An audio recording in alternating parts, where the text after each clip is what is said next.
Hello ജിയോസ്, എല്ലാവർക്കും മെജുമേറ്റിന്റെ മറ്റൊരു ക്ലാസ്സിലേക്ക് സ്വാഗതം. ഇന്ന് നമ്മൾ എടുക്കുന്നത് 4ാം ക്ലാസ്സിലെ മക്കൾക്ക് വേണ്ടിയുള്ള ക്വസ്റ്റ്യൻസ് ആണ്. Second time model exam question പേപ്പറാണ് എടുക്കുന്നത്. മലയാളമാണ് കേട്ടോ സബ്ജക്ട്. വീഡിയോ ആദ്യമായിട്ട് കാണുന്ന കൂട്ടുകാരുണ്ടെങ്കിൽ ഒന്ന് സബ്സ്ക്രൈബ് ചെയ്യണേ. അതുപോലെ നിങ്ങളുടെ കൂട്ടുകാർക്ക് ഷെയർ ചെയ്ത് കൊടുക്കാനും മറക്കല്ലേ. നിങ്ങൾക്ക് മറ്റ് സബ്ജക്റ്റുകളുടെ 4ാം ക്ലാസ്സിലെ വീഡിയോസ് ആവശ്യമാണെങ്കിൽ നമ്മുടെ പ്ലേലിസ്റ്റ് അവൈലബിൾ ആണ് കേട്ടോ. സിലബസ് ക്ലാസ് ആണ് വേണ്ടതെങ്കിൽ STD4 ന്യൂ സിലബസ് എന്ന പ്ലേലിസ്റ്റിലും, അതുപോലെ നിങ്ങൾക്ക് ക്വസ്റ്റ്യൻ പേപ്പർ ആവശ്യമാണെങ്കിൽ STD4 ക്വസ്റ്റ്യൻ പേപ്പർ എന്ന പ്ലേലിസ്റ്റിലും അവൈലബിൾ ആണ് കേട്ടോ. അപ്പോൾ ഓക്കെ, നമുക്ക് ക്ലാസ്സിലേക്ക് പോവാം. പ്രവർത്തനം 1, വായിക്കാം എഴുതാം. നമുക്ക് അവിടെ ഒരു കുറിപ്പ് തന്നിട്ടുണ്ട്. അത് വായിച്ചിട്ട് അതിനെ ബേസ് ചെയ്തിട്ട് കുറച്ച് ക്വസ്റ്റ്യൻസ് ഉണ്ടാവും. അതിനെ ആൻസർ ചെയ്യാനാണ് പറയുന്നത് കേട്ടോ. നോക്കൂ, ഇവിടെ എന്തിനെ കുറിച്ചുള്ള കഥയാണ് അല്ലെങ്കിൽ എന്തിനെ കുറിച്ചുള്ള കുറിപ്പാണ് തന്നിട്ടുള്ളത്? അവിയൽ. അവിയൽ നമുക്ക് എല്ലാവർക്കും അറിയാം, സദ്യയിലുള്ള ഒരു വിഭവമാണല്ലേ. എന്താണെന്ന് വായിച്ചു നോക്കാം. മലയാളികളുടെ ഇഷ്ട വിഭവമാണ് അവിയൽ. അത്യന്തം സ്വാദിഷ്ടവും പോഷകപ്രദവുമായ വിഭവമാണിത്. അവിയൽ ഉണ്ടായതിനെ പറ്റി ധാരാളം ഐതിഹ്യങ്ങളും കഥകളും ഉണ്ട്. അതിലെ ഒരു കഥ ഇതാ. സോതി തിരുനാൾ മഹാരാജാവിന്റെ കൊട്ടാരത്തിലെ കവിയായിരുന്നു ഇരയിമ്മൻ തമ്പി. ഒരിക്കൽ കൊട്ടാരത്തിൽ സദ്യ നടന്നപ്പോൾ കറി തികയാതെ വന്നു. പാചകശാലയിൽ ചെന്ന ഇരയിമ്മൻ തമ്പി അരിഞ്ഞുകൂട്ടിയ പലതരം പച്ചക്കറികളുടെ കഷ്ണങ്ങൾ കണ്ടു. അതെല്ലാം കൂടി ഒരു വലിയ ചരുവത്തിലിട്ട് വേവിച്ച് എരിശ്ശേരി ഉണ്ടാക്കാൻ നോക്കി. എന്നാൽ അതൊരു വേറൊരു കറിയായി. ഊണിന് വിളമ്പി. നല്ല രുചിയും മണവുമുള്ള കറി. എല്ലാവർക്കും വലിയ ഇഷ്ടമായി. പുതിയ വിഭവത്തിന് പിടിവലിയായി. കൂടുതൽ സ്വാദോടെ ഈ വിഭവം വീണ്ടും ഉണ്ടാക്കി. അതിന് അവിയൽ എന്ന് പേരിടുകയും ചെയ്തു. ചേന, മുരിങ്ങക്കായ, ക്യാരറ്റ്, കുമ്പളങ്ങ, പടവലങ്ങ, പച്ചപ്പയർ, ബീൻസ്, വെള്ളരിക്ക, പാവയ്ക്ക, നേന്ത്രക്കായ, പച്ചമുളക് തുടങ്ങിയ വിവിധ ഇനം പച്ചക്കറികൾ അവിയലിൽ ചേർക്കാം. എല്ലാം നീളത്തിലാണ് അരിയേണ്ടത്. അരിഞ്ഞ പച്ചക്കറി മഞ്ഞൾപ്പൊടി ചേർത്ത് വേവിക്കുന്നു. വെന്തു കഴിഞ്ഞാൽ തൈര് ഒഴിക്കുന്നു. ചില സ്ഥലങ്ങളിൽ തൈരിനു പകരം പച്ചമാങ്ങ ചേർത്തും അവിയൽ ഉണ്ടാക്കാറുണ്ട്. തുടർന്ന് തേങ്ങ, ജീരകം, പച്ചമുളക്, കറിവേപ്പില എന്നിവ ചതച്ചിടുന്നു. വാങ്ങിവെച്ച ശേഷം വെളിച്ചെണ്ണ ഒഴിക്കുന്നു. അവിയൽ തയ്യാർ. അപ്പോൾ അവിയൽ ഉണ്ടാക്കുന്ന രീതിയും അതുപോലെ അതിന് പിന്നിലുള്ള ഐതിഹ്യവുമാണ് നമ്മളിപ്പോൾ വായിച്ചതല്ലേ. കുറച്ച് ക്ലിയർ കുറവാണ്. മക്കൾക്ക് ടീച്ചർ വായിക്കുന്നത് മനസ്സിലാവുന്നുണ്ടല്ലോ. ഓക്കെ, അതിന്റെ ബ്രാക്കറ്റിൽ നോക്ക്. ചരുവം, മുകളിലും അടിയിലും വിസ്താരമേറിയ വലിയ പാത്രം. ചരുവം എന്നുള്ളൊരു വാക്കുണ്ട് ഇതില്. എന്ന് വെച്ചാൽ എന്താണ്? ഒരു വലിയ പാത്രത്തിന്റെ പേരാണ് കേട്ടോ. ഇനി നോക്കുക, അതിന് ബേസ് ചെയ്തിട്ടുള്ള കുറച്ച് ക്വസ്റ്റ്യൻസുകളാണ്. ഒന്നാമത്തെ ക്വസ്റ്റ്യൻ എന്താണ്? ഏത് വിഭവം ഉണ്ടാക്കാൻ ശ്രമിച്ചപ്പോഴാണ് അവിയൽ ഉണ്ടായത്? എ ഓലൻ, ബി കാളൻ, സി എരിശ്ശേരി, ഡി തോരൻ. ഏതായിരുന്നു? എരിശ്ശേരി. എരിശ്ശേരി ഉണ്ടാക്കാൻ ശ്രമിച്ചപ്പോഴാണ് അവിയലായി മാറിയത് അല്ലെ. രണ്ടാമത്തെ ക്വസ്റ്റ്യൻ നോക്കൂ. വിവരണത്തിൽ അങ്ങേയറ്റം എന്ന പദത്തിന് പകരം ഉപയോഗിച്ചിരിക്കുന്ന പദമേത്? എ വിവിധ ഇനം, ബി ചരുവം, സി കൂട്ടിവെച്ച, ഡി അത്യന്തം. അങ്ങേയറ്റം എന്ന് പറഞ്ഞ് അതിന് പകരം എന്താണ് ഇവിടെ യൂസ് ചെയ്തിട്ടുള്ളത്? അത്യന്തം അല്ലെ. മൂന്നാമത്തെ ക്വസ്റ്റ്യൻ നോക്കൂ. പുതിയ വിഭവത്തിന് ആവശ്യക്കാർ തിരക്ക് കൂട്ടി എന്ന് സൂചിപ്പിക്കുന്ന പ്രയോഗം ഏത്? നമ്മുടെ പാരഗ്രാഫിൽ എന്ത് പ്രയോഗമാണ് യൂസ് ചെയ്തിട്ടുള്ളത്? ആവശ്യക്കാർ പിടിവലിയായി എന്നാണല്ലേ. നാലാമത്തെ ചോദ്യം നോക്കൂ. അവിയൽ ഉണ്ടാക്കുന്നത് എങ്ങനെ? അവിയൽ ഉണ്ടാക്കുന്നത് എങ്ങനെയാണ് എന്നാണ് നമ്മളോട് ചോദിച്ചിട്ടുള്ളത് അല്ലെ. അപ്പൊ അത് തന്നെയാണ് നമുക്ക് ഈ പാരഗ്രാഫിൽ പറഞ്ഞിട്ടുള്ളതും.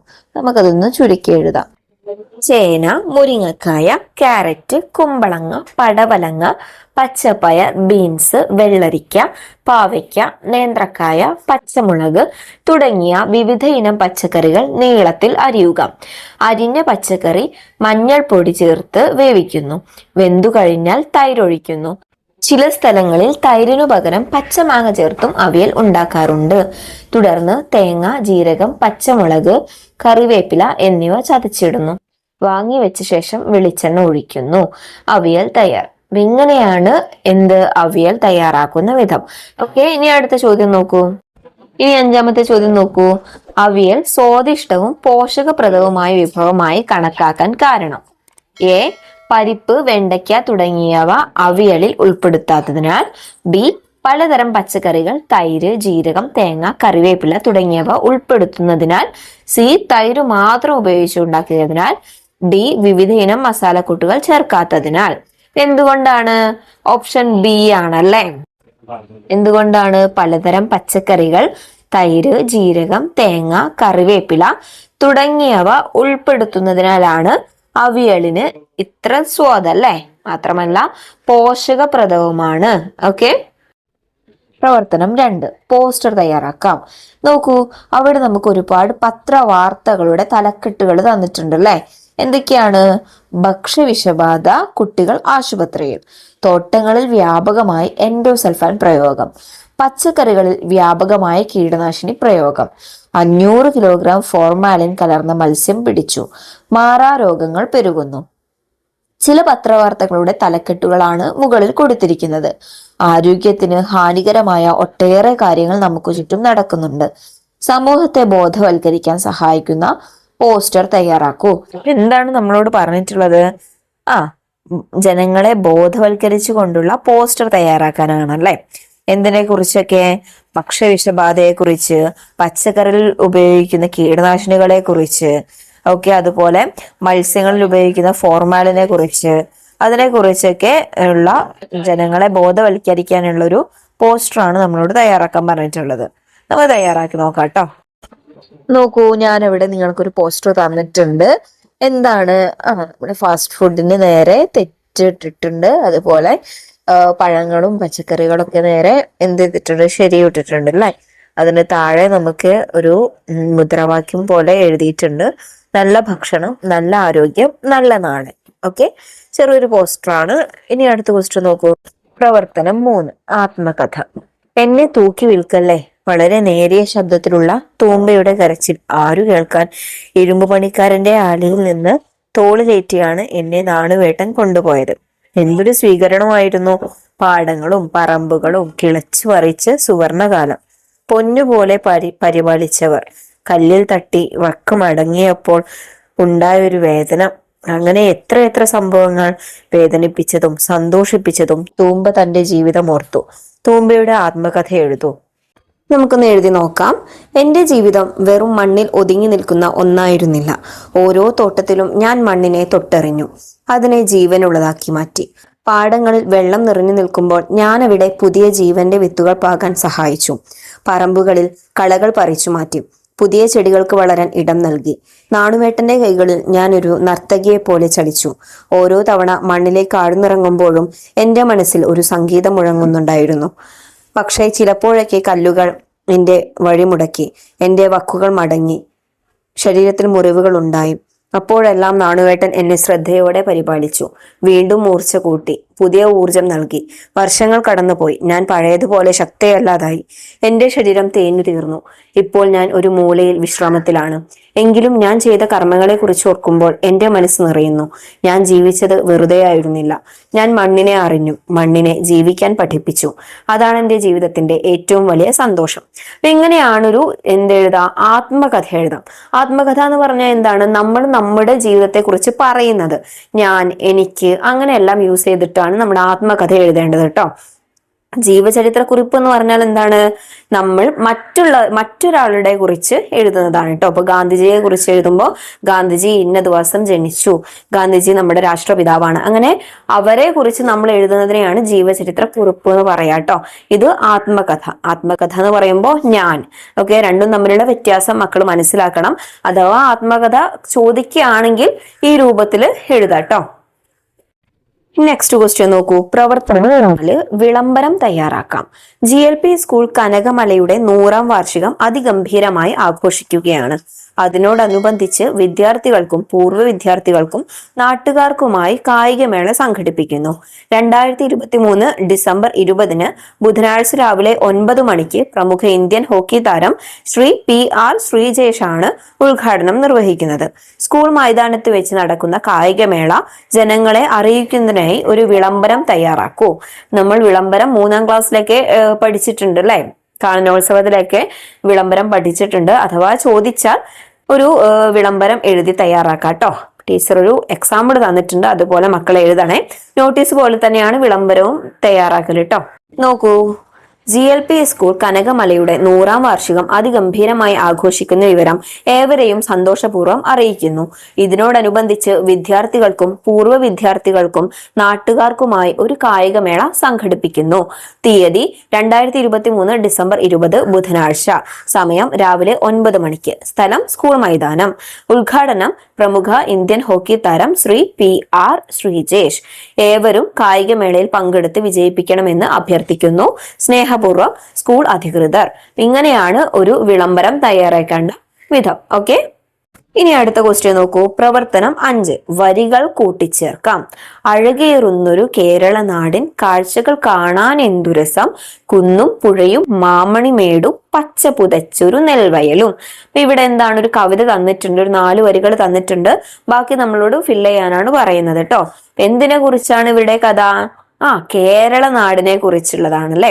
നമ്മുടെ കേരളത്തെ കുറിച്ച് നമ്മൾ കാണുന്നതും കേൾക്കുന്നതും ഒക്കെ നമുക്ക് എഴുതാം കേട്ടോ. കേരളത്തെ വർണ്ണിച്ച്, നമ്മുടെ നാടിനെ വർണ്ണിച്ച് എഴുതാനാണ് ഈ കവിതയിൽ പറയുന്നത്. നമുക്ക് എഴുതി നോക്കാലോ.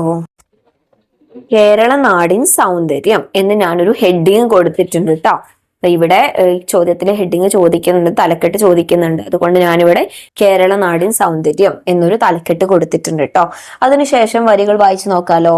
പൂന്തേൻ ചൊരിയും പൂഞ്ചോലകളും പച്ചില കാടുകളും എത്ര ഭംഗി, മാമ്പൂ മണക്കുന്ന മാഞ്ചോട്ടിൽ ഓടിക്കളിക്കും കുരുന്നുകളും, തെങ്ങും വാഴയും പൂങ്കുലകളും മാമരച്ചില്ലയിൽ കിളികളുടെ പാട്ടും, മാരിവിൽ പോലെ വർണ്ണങ്ങൾ വാരി മഴയുടെ കുളിരുള്ളൊരീ നാട്, പൂക്കൾ വിരിയും പുൽമേടുകളിൽ പാറിപ്പറക്കും പൂമ്പാറ്റകളും, ഓണക്കോടിയുടുക്കും മലനാടിൻ സ്നേഹം നിറഞ്ഞൊരീ മണ്ണും. ഇപ്പൊ കേരളത്തെ കുറിച്ച് ചെറിയൊരു വരികളാണ് എഴുതിയിട്ടുള്ളത്. ഇങ്ങനെ ഒരു ക്വസ്റ്റ്യൻ വന്നാൽ ആദ്യം മക്കൾ ആ വരികൾ നന്നായി വായിച്ചിട്ട് എന്തിനെ കുറിച്ചാണ് എഴുതുന്നത് എന്ന് മനസ്സിലാക്കണേ. അതിനുശേഷം മാത്രം വരികൾ എഴുതാൻ ശ്രദ്ധിക്കുക. ഓക്കെ, ഇനി നെക്സ്റ്റ് ക്വസ്റ്റ്യൻ നോക്കൂ. പ്രവർത്തനം 6. ആസ്വാദനക്കുറിപ്പ്. ആസ്വാദനക്കുറിപ്പ് എഴുതാൻ വേണ്ടിയാണ് പറയുന്നത്. നമുക്ക് അവിടെ ഒരു കഥയാണ് തന്നിട്ടുള്ളത് കേട്ടോ. പുഴയിൽ കുളിക്കാൻ പോയപ്പോഴാണ് കിച്ചുവിന് കുഞ്ഞുമീനിനെ കിട്ടിയത്. തോർത്തുമുണ്ടുകൊണ്ട് കോരിയെടുത്തതാണ്. കൂടെ ഉണ്ടായിരുന്ന മീനുകളെല്ലാം ഞൊടിയിടയിൽ തെന്നിമാറി. കുഞ്ഞുമീൻ മാത്രം തോർത്തിൽ കുടുങ്ങി.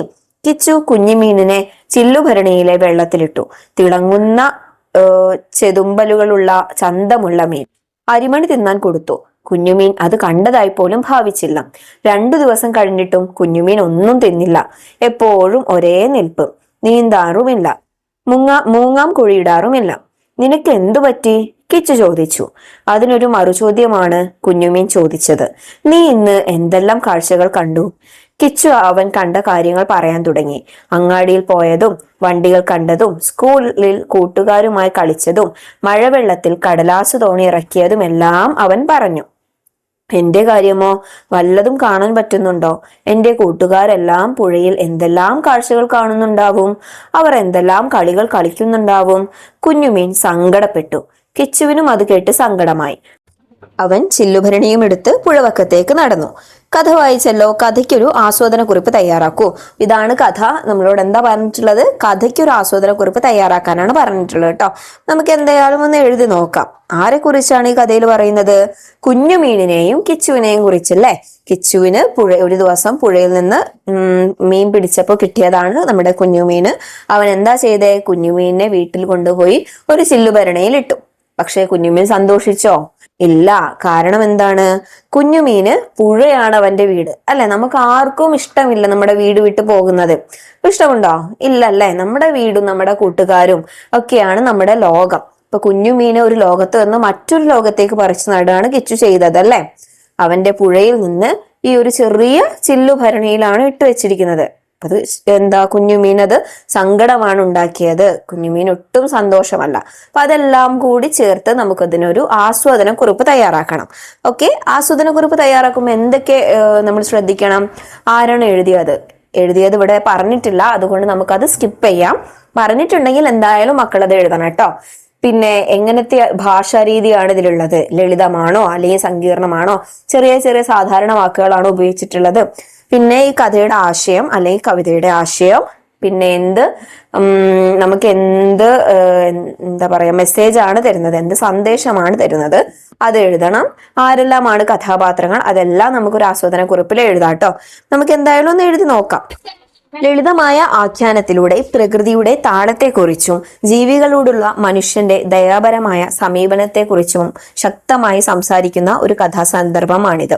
ഒഴുകുന്ന വെള്ളത്തിൽ നീന്തി കളിച്ചിരുന്ന ഒരു കുഞ്ഞുമീനിന്റെ സ്വാതന്ത്ര്യവും അത് നഷ്ടപ്പെടുമ്പോൾ ഉണ്ടാകുന്ന വിഷമവുമാണ് ഇവിടെ വിഷയമാകുന്നത്.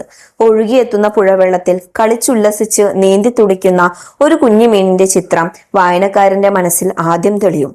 എന്നാൽ കിച്ചു അതിനെ പിടിച്ച് ചില്ലുഭരണിയിലിട്ടപ്പോൾ കുഞ്ഞുമീൻ അതിന്റെ സാധാരണ ലോകത്ത് നിന്ന് ഒറ്റപ്പെട്ടുപോയി. നിനക്ക് എന്തു പറ്റി എന്ന് ചോദിക്കുന്ന കിച്ചുവിന്റെ ചോദ്യത്തിൽ സ്നേഹവും ആകാംക്ഷയും പ്രകടമാണ്. ഈ കഥാഭാഗം പ്രധാനമായും 2 കാര്യങ്ങൾ അടിവരയിടുന്നു. അതിൽ ഒന്ന് പ്രകൃതിയും സ്വാതന്ത്ര്യവുമാണ്. കുഞ്ഞുമീനിന് അതിന്റെ സ്വന്തം ലോകമായ പുഴയും ഒഴുക്കും എത്രത്തോളം പ്രധാനപ്പെട്ടതാണെന്ന് ഇത് പറയുന്നു. വെള്ളമില്ലാത്തപ്പോൾ അത് അനുഭവിക്കുന്ന വിഷമം അതിന്റെ സ്വാതന്ത്ര്യം നഷ്ടപ്പെടുന്നതിന്റെ പ്രതീകമാണ്. രണ്ടാമത്തേത് കരുണയും സഹായവുമാണ്. എന്റെ കൂട്ടുകാരെല്ലാം എന്തെല്ലാം കാഴ്ചകൾ കാണുന്നുണ്ടാകും എന്ന കുഞ്ഞുമീനിന്റെ ചോദ്യം വളരെ വേദനാജനകമാണ്. ഈ സമയം ആ മീനിനെ എടുത്ത് പുഴയുടെ അടുത്തേക്ക് പോകുന്ന കിച്ചുവിന്റെ പ്രവൃത്തി ജീവജാലങ്ങളോടുള്ള കരുണയുടെയും സ്നേഹത്തിന്റെയും ഉദാത്തമായ മാതൃകയാണ്. ലളിതവും സരസവുമായ ഭാഷയാണ് ഇതിൽ ഉപയോഗിച്ചിരിക്കുന്നത്. സംഭാഷണ രൂപത്തിലുള്ള അവതരണം കഥയ്ക്ക് ജീവൻ നൽകുന്നു. നിനക്ക് എന്തു പറ്റി എന്ന ചോദ്യം കഥാപാത്രങ്ങളുമായി ഒരു വൈകാരിക ബന്ധം സ്ഥാപിക്കാൻ വായനക്കാരനെ സഹായിക്കുന്നു. എനിക്കിതിൽ ഏറ്റവും ഇഷ്ടപ്പെട്ട ഭാഗം കിച്ചു മീനിനെ തിരിച്ച് പുഴയിലേക്ക് കൊണ്ടുപോയതാണ്. കാരണം കിച്ചുവിന് സഹജീവികളോടുള്ള കരുണ ഇതിൽ തെളിയുന്നു. ഓരോ ജീവജാലത്തിനും അവരുടേതായ ലോകമുണ്ട് എന്നും മനുഷ്യന്റെ ചെറിയ ഇടപെടലുകൾ പോലും അവയെ ദോഷകരമായി ബാധിച്ചേക്കാം എന്നും ഈ കഥ നമ്മെ ഓർമ്മിപ്പിക്കുന്നു. അപ്പൊ ഇത്രയും കാര്യങ്ങളാണ് ഒരു ആസ്വാദന കുറിപ്പിൽ വേണ്ടത് കേട്ടോ. മക്കള് ആസ്വാദന കുറിപ്പ് അഥവാ വന്നാൽ ഇത്തരത്തില് ആൻസർ ചെയ്യണം കേട്ടോ. സോ മക്കളെ, ഇന്നത്തെ ക്ലാസ് ഇത്രയേ ഉള്ളൂ. മക്കൾക്ക് എല്ലാവർക്കും ഇന്ന് ഡിസ്കസ് ചെയ്തിട്ടുള്ള ക്വസ്റ്റ്യൻസും ആൻസറും ഒക്കെ മനസ്സിലായി എന്ന് വിശ്വസിക്കുകയാണ്. വീഡിയോ ആദ്യമായിട്ട് കാണുന്ന കൂട്ടുകാരുണ്ടെങ്കിൽ ഒന്ന് സബ്സ്ക്രൈബ് ചെയ്യണേ. അതുപോലെ വീഡിയോ യൂസ്ഫുൾ ആയിട്ടുണ്ടെങ്കിൽ നിങ്ങളുടെ കൂട്ടുകാർക്ക് ഒന്ന് ഷെയർ ചെയ്ത് കൊടുക്കാനും മറക്കല്ലേ. വീഡിയോ നിങ്ങൾക്ക് ഇഷ്ടമായിട്ടുണ്ടെങ്കിൽ നിങ്ങളുടെ അഭിപ്രായങ്ങൾ കമന്റ് ചെയ്യാനും മറക്കല്ലേ. അപ്പൊ ഇത്രയേ ഉള്ളൂ. മറ്റൊരു വീഡിയോയുമായി വീണ്ടും കാണാം. താങ്ക്